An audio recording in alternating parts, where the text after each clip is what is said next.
일단은 저는 이제 세그넷이라는 모델을 이제 이번에 발표하게 됐고, 그냥 말 그대로 세그멘테이션에 관한 논문입니다. 그래서 얘는 2016년에 나온 모델이고, 여러분들이 아시는 유넷보다 1년 뒤에 나온 논문이라고 생각하시면 돼요. 네. 콘텐츠는 다음과 같이 진행할 예정이고요. 네, 얘는 약간 어떻게 나왔냐면은 자율주행 태스크에 좀 맞춰서 좀 나왔다고 합니다. 그래서 이 로드씬이라는 그 지난번에 저희 캐글에서 했었던 그 데이터셋 비슷한 거라고 생각하시면 되고, 그거에 대한 태스크를 풀고자 했습니다. 그래서 이제 차도나 보도 같은 걸 보면은 약간 구분하기 힘들 경우가 있어요. 그래서 이거를 얘네들은 조금 더 세밀하게 픽셀 단위로 세그멘테이션을 해가지고 좀 성능 올려보자라고 해서 나오게 된 모델이고요. 그리고 여기서 말하는 이제 한계점은 맥스 풀링이랑 약간 이런 연산들을 계속 수행할수록 이미지 크기가 줄어듭니다. 그러니까 이제 조금 더 고도화되고 레이어가 많아지고 풀링을 계속 할수록 원본의 정보는 손실이 된다. 그래서 이 세그멘테이션 같은 경우에는 픽셀 단위의 정교한 예측을 해야 하는데 위의 문제로 인해서 좋은 아웃풋을 내지 못한다는 단점이 있다. 그리고 이 자율주행 같은 경우에는 실시간으로 이제 뭐 사람이 어디에 위치해 있고 이런 거를 좀 빨리 예측을 해야 되는데 기존의 논문들 같은 경우는 연산량이 좀 많았다. 그래서 연산량을 좀 줄였다라는 게 이 논문의 다고요.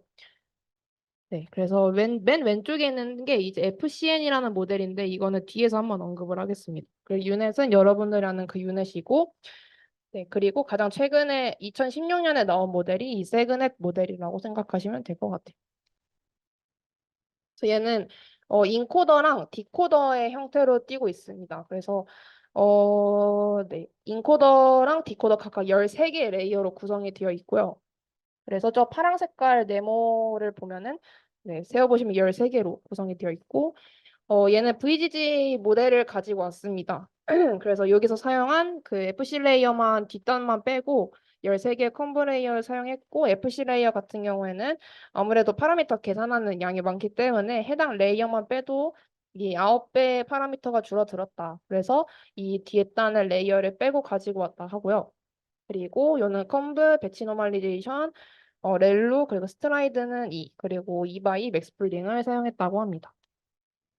그리고 디코더는 마찬가지로 인코더, 디코더 구조를 따르기 때문에 인코더랑 똑같이 13개의 레이어가 존재해야 하고요. 이 세그멘테이션에서의 핵심은 이 객체의 경계, 그러니까 특정 부분부터는 보도이고 특정 부분부터는 이제 도로인, 이 객체의 경계를 얼마나 디테일하게 예측하느냐에 대한 싸움이기 때문에 이 풀링 같은 경우 풀링하게 되면은 계속 작아지잖아요. 그래서 이 정보가 감소하기 때문에 성능 하락의 원인이 된다고 얘기를 했습니다. 그래서 여기서는 더 많은 정보를 저장하기 위해 인코더 그리고 풀링을 하는 과정에서 맥스 값의 인덱스를 저장하는 방식을 택했다고 하는데 이거에 대해서 조금 더 설명을 드리겠습니다. 얘가 논문의 전부입니다.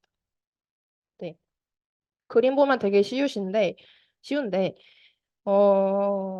네. 그 원래 인코더에서 이제 피처맵 정보를 그 디코더로 이제 저장하는, 그러니까 유넷 같은 거라고 생각하시면 되고요. 이 인코더에서 저장한 이 피처맵 같은 경우를 이제 디코더에게 조금 더 많은 정보를 알려주기 위해서는 이 전체 피처맵에 대한 모든 연산량을 저장을 해줬다가 이제 업샘플링, 디코더 단에서 할 때 모두 이제 인코더에서 나온 정보들을 전달을 하면 되는데 얘는 이제 한정된 자원이랑 메모리가 많이 필요해서 실제로 이렇게 하진 못한다라고 얘기를 합니다. 그래서 요 논문에서는 어떻게 얘기를 하냐면 이 인코더에서 맥스 풀링 인다이시즈로만을 저장해 뒀다가 디코더에서 맥스 언플링을 진행했다고 합니다. 그러니까 그 위치 정보를 기억을 했다가 뒷단에서 업샘플링을 할 때 위치 정보를 기반으로 사이즈를 키워서 값을 넣어준다. 그래서 그림 보시면은 인풋에서 그 맥스 풀링을 하게 되면은 5랑 6이랑 7이랑 8만 이제 2바이로 남게 되는데 이 똑같은 뒷단의 레이어에서 그 맥스 언플링을 할 때 어떻게 하냐면은 그 기존에 있던 위치에서 뽑아낸 곳으로 다시 넣는다라고 생각하시면 됩니다. 그렇게 되면은 기존에 조금 정보가 손실되었던 위치 정보 같은 것들이 이제 좀 사라졌던 게 다시 이제 유지가 될 수 있다. 약간 이런 느낌으로 생각하시면 되고요. 네. 요 논문에서는 이 FCN의 방식이랑 요 세그넷이랑 이제 비교를 하게 되는데 이 FCN 같은 경우에는 디컨볼루셔널을 통해서 업샘플링을 진행을 했습니다. 얘는 이제 다시 말하면은 트랜스포즈드 컨볼루션의 개념이 사용이 되고요. 얘 같은 경우에는 인풋보다 아웃풋의 공간적 차원이 더 큽니다. 그래서 연산량이 많이 필요하게 되고요. 그래서 요 오른쪽 그림 이제 이 FCN에 대한 그 업샘플링 과정인데 이 디컨볼루션이 뭔지 조금만 설명을 드리도록 하겠습니다. 그래서 요거는 이제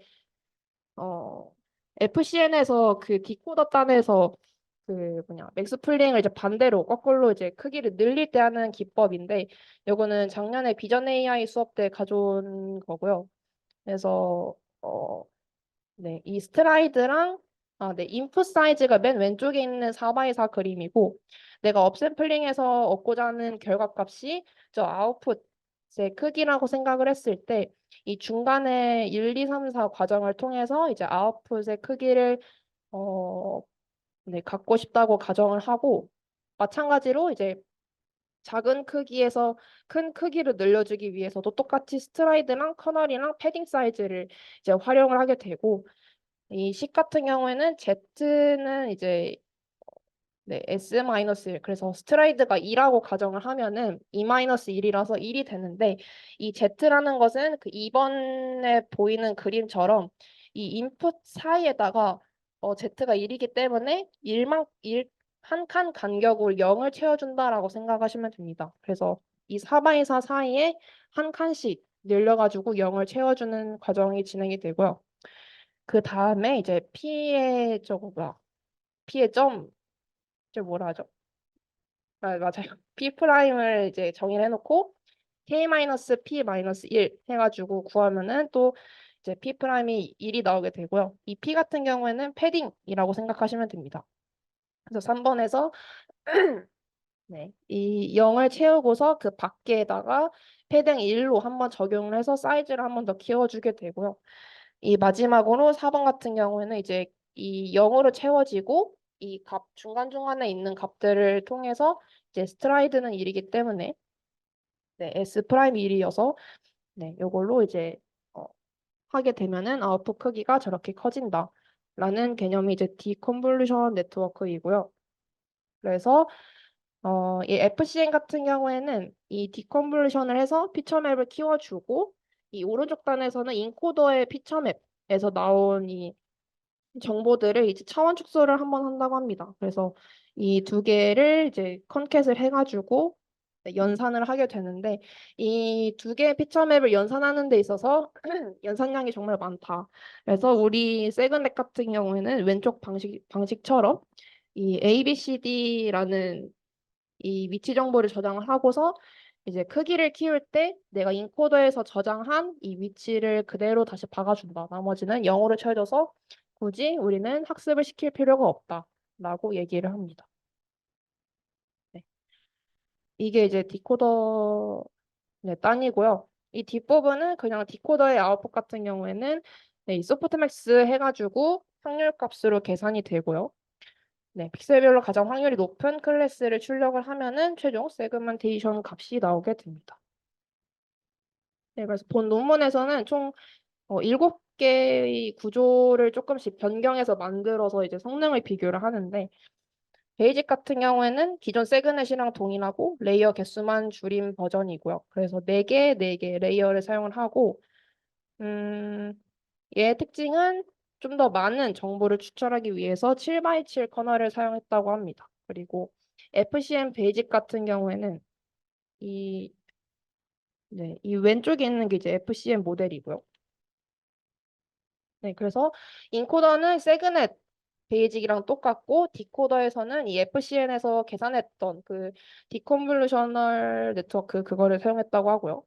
요 싱글 채널 디코더, 얘는 이제 베이직보다 더 작은 정보를 전달한다. 그래서 인코더 똑같고 디코더는 이 컴퓨터를 싱글 채널로 변경했다고 합니다. 그리고 네, 이 FCN 베이직 노 에디션은 네, 스킵 커넥션을 제외했다. 그리고 이 바이리니얼은 네, 말 그대로 업샘플링 레이어에서 네, 선형 보관을 했다. 그리고 인코더 에디션. 얘는 조금 더 많은 정보를 전달하기 위해서 채널 크기가 64인 피처 맵들을 가져와서 더했다. 그리고 마지막으로는 그 차원 축소해주는 구간이 이제 FCN에 있었는데 차원 축소를 하지 않고 바로 더해줬다. 여기서 말하는 이 차원 축소 같은 경우에는 채널 수를 줄이지 않았다라고 합니다. 그래서 그 기존의 FCN 같은 경우에는 채널 수를 좀 줄여가지고 그 남은 이제 채널 수랑 이제 스키 커넥션을 했는데 얘 같은 경우에는 뭐 그냥 줄이지 않고 바로 했다고 합니다. 네, 그래서 학습 같은 경우에는 네, 이 오른쪽에 있는 데이터셋을 학습을 시켰고요. 음, 네, 그래서 이 뭐 하늘이나 도로나 빌딩처럼 크기가 큰 클래스 같은 경우에는 이미지에서 차지하고 있는 게 대부분이에요. 그래서 약간 세밀한 뭐 전등이라든지 약간 자전거 이런 것보다는 훨씬 더 많은 비중을 차지하고 있기 때문에 이 로스에 영향을 끼치는 것도 정말 클래스마다 달라지게 됩니다. 그래서 이 논문에서는 클래스를 좀 균형하게 만들어 주는 게 필요하다. 그래서 본 논문에서는 미디언 요 밸런싱을 사용을 했다고 합니다. 그래서 이게 뭐냐 하면은 간단하게 말해서 이 클래스가 차지하는 비중에 따라서 로스의 웨이트를 다르게 부여했다라고 생각을 하시면 됩니다. 그래서 예를 들면은 하늘이나 뭐 도로나 빌딩처럼 크기가 큰 클래스 같은 경우에는 1보다 작은 값의 웨이트를 사용을 하고 이 크기가 작은 클래스 같은 경우에는 1보다 큰 값의 웨이트를 사용을 해서 이 러스 펑션 할 때 이 클래스가 이제 유지가 될 수 있도록라고 합니다. 네, 그래서 얘네는 이제 네 가지의 매트릭을 사용했다고 하고 첫 번째는 그 데이터셋 전체 픽셀 수에서 올바르게 분류된 픽셀 수 그리고 두 번째는 각 클래스마다 어큐러시 계산해가지고 평균 낸 거, 세 번째는 요 IOU의 평균 그리고 네 번째는 이제 BF1 스코어라고 하는데 요거는 뭐 바운드리에 대한 예측이 중요하기 때문에 네, 이 MIOU도 뭐 평가 지표를 사용하게 했는데 얘보다는 뭐 BF1 스코어가 우리의 태스크에 더 맞는 성능 지표다라고 얘기를 합니다. 그래서 이 IOU 같은 경우는 객체 영역에 조금 더 집중을 한다면은 이 F1 스코어 같은 경우는 어쨌든 좀 정량적인 걸 측정하는 부분이다 보니까 뭐 해당 성능 지표가 조금 더 잘 맞았다라고 얘기를 합니다. 스코어는 여러분들이 아는 그 공식이고요. 네, 그래서 요거는 이제 학습 부분이고 여기서 이제 세 가지에 대한 결과를 얘기를 하는데 인코더 피처맵 전체를 네, 저장을 해가지고 어쨌든 디코더에 추가를 하는 것이 성능은 가장 좋다. 어, 네. 라는 이제 결과가 하나 있었고 그리고 마찬가지로 디코더가 커질수록 성능은 향상이 된다. 그리고 세 번째로는 메모리가 제한적일 때 이 맥스풀 인다이스를 하는 게 성능 향상을 시켰다라고 얘기를 합니다. 그래서 음, 뭐 아래에서 두 번째 보시면은 그 차원 축소를 안 했을 때, 그러니까 디코더가 조금 더 풍부하고 클 때 성능이 더 높다에 대한 예시가 될 수 있겠고, 그리고 네, 인코더 에디션 같은 경우에도 인코더에 있던 정보를 이제 디코더에 추가해 주는 것이 성능이 좀 좋다. 약간 이런 식으로 표 해석을 하시면 될 것 같습니다.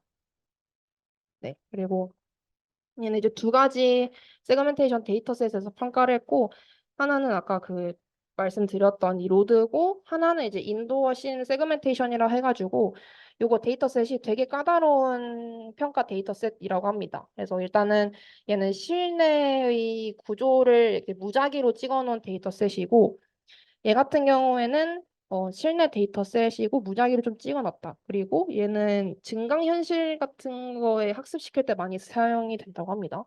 그리고 얘는 이제 무작위로 찍혀 있고 그 각도에 따라서 되게 안 보이는 구간도 많아가지고 세그멘테이션을 이제 평가할 때 가장 까다로운 데이터셋 중 하나다라고 네, 추가적으로 봤고요.